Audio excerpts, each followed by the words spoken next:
Hello, today I'm going to show you how to make one of these cute little macrame wreaths.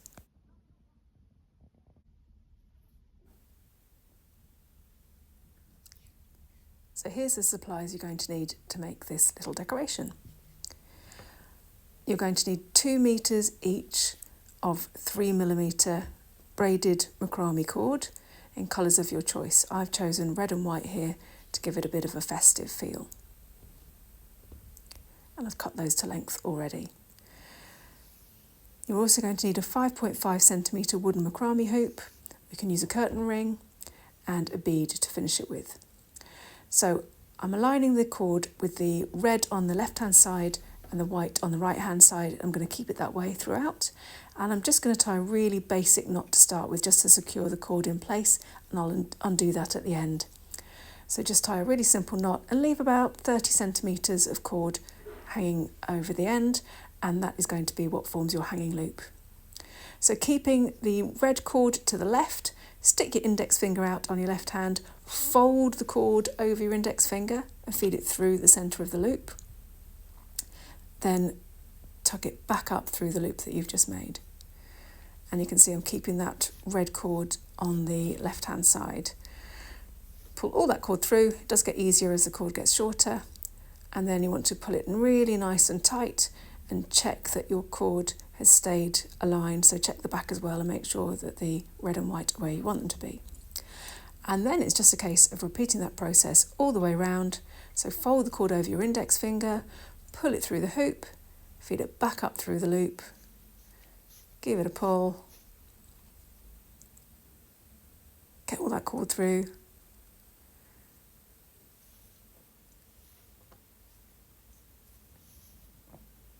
nearly there, and then tug that nice and tight.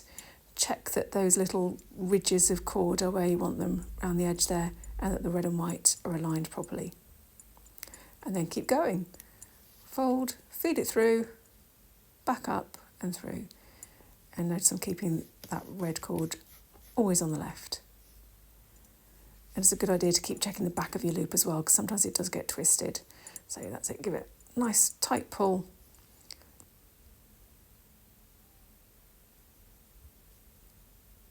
And just keep going. So you can fast forward through the next bit if you like, or you can just watch me make the whole thing, and I will join you towards the end.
So you can see it gets a bit tougher towards the end, and you have to kind of nudge your existing knots out of the way to make room.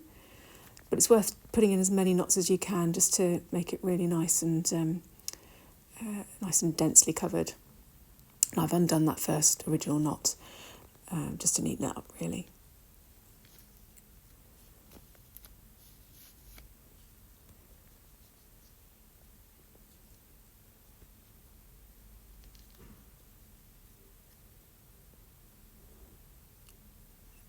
Then you need to decide which loop you're going to use for the bow and which colour you're going to use for the hanging knot.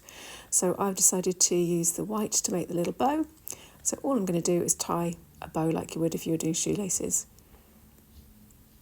And again, make that knot really nice and tight, and that'll keep it neat.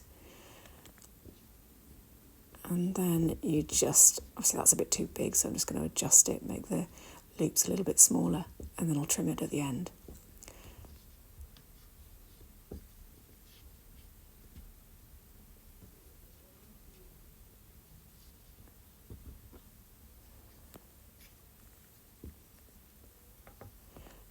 Next I'm going to add the bead, just thread that on, and if the hole in your bead is a bit tight you can wrap some masking tape around the ends of your cord and that will help you feed it through. Tie a simple knot here just to secure the bead in place. And then next I'm going to show you how to tie a snake knot, which I had to do a retake of because I did it wrong the first time round, so there'll be a little fade in a moment. And there's the fade. So with a right hand cord, make a Q shape with the tail going right up.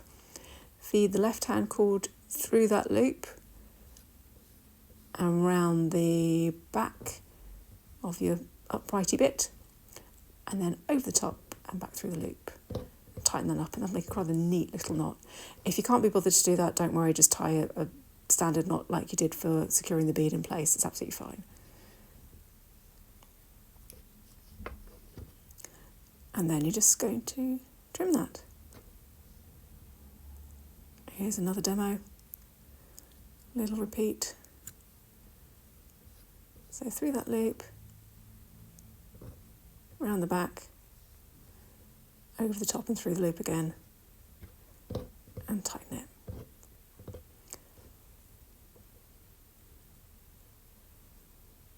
Always takes me a few goes to do the snake knot. I always forget how to do it. Right, and then just trim.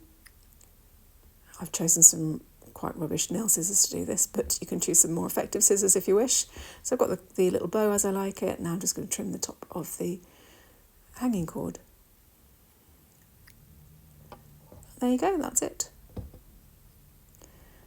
Cute little decoration for your Christmas tree or for your mantelpiece. Hang it up in the car if you like. Ours is hanging on our monstera. Hope you enjoyed that tutorial and give it a go.